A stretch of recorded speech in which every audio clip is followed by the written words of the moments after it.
The rain came down hard that night, soaking the streets of Portland in a cold, relentless drizzle.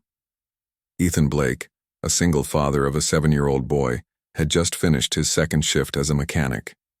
He was tired, worn down to his bones, but there was still dinner to make and homework to help with. He wasn't supposed to take that road home, not the long, winding one through the old hospital district, but something made him turn left instead of right, like a whisper in his gut. That's when he saw her. She sat on the curb, drenched from head to toe, her hospital scrubs clinging to her like a second skin. Her hands trembled as they clutched a soaked purse, and her shoulders shook with sobs she clearly wasn't trying to hide. Ethan pulled over without thinking. He left the truck running and walked through the rain toward her. "Hey," he said, gently. "Are you okay?" The woman looked up, startled, eyes red and puffy. "I'm fine," she said too quickly. Just need a minute.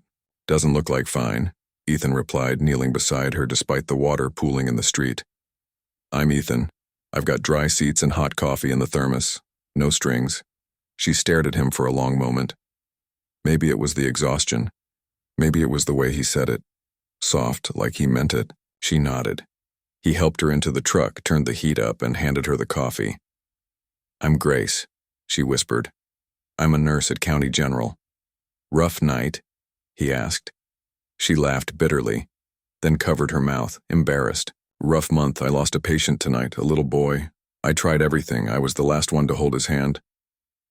Ethan's heart twisted.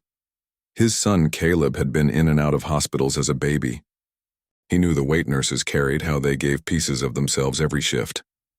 "I'm sorry," he said. "You did more than most ever would. That matters." She shook her head. "I'm not even sure why I do it anymore. I give everything, and still lose them. I feel empty." Ethan hesitated, then said quietly, "Can I show you something?" She looked at him, confused. "Now?" He smiled. "It's not far. And I promise, it'll make you feel something again."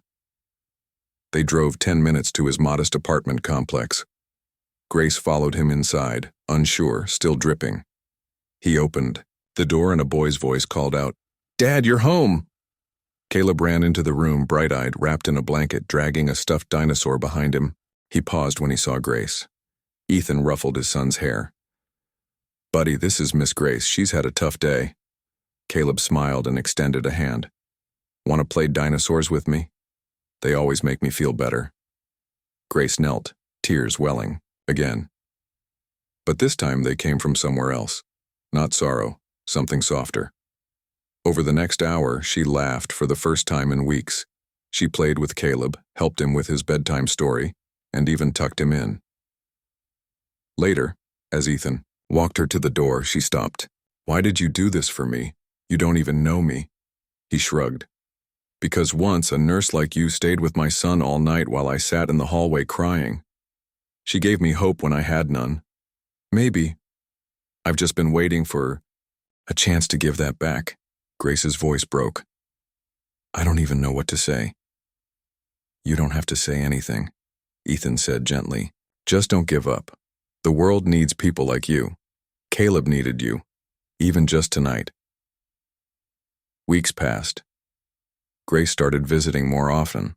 At first, just to check in. Then for dinner. Then to join Ethan and Caleb on weekend walks and bedtime rituals. Ethan never pushed. He simply offered space. Safe, quiet, and full of warmth. Grace slowly rebuilt herself in the glow of kindness.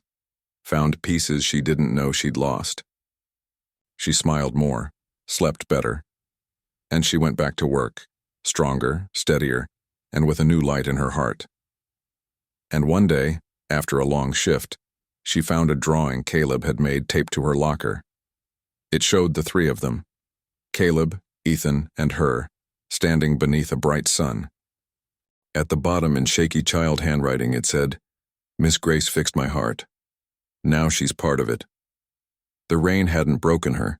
It brought her exactly where she needed to be. Sometimes the smallest act, stopping for a stranger, sharing a coffee, offering a warm meal, can heal more than we'll ever know. And sometimes in lifting others, we find our own healing too. Because in a world full of rushing cars and closed umbrellas, one man saw someone crying in the rain and chose to stop, and that choice changed everything.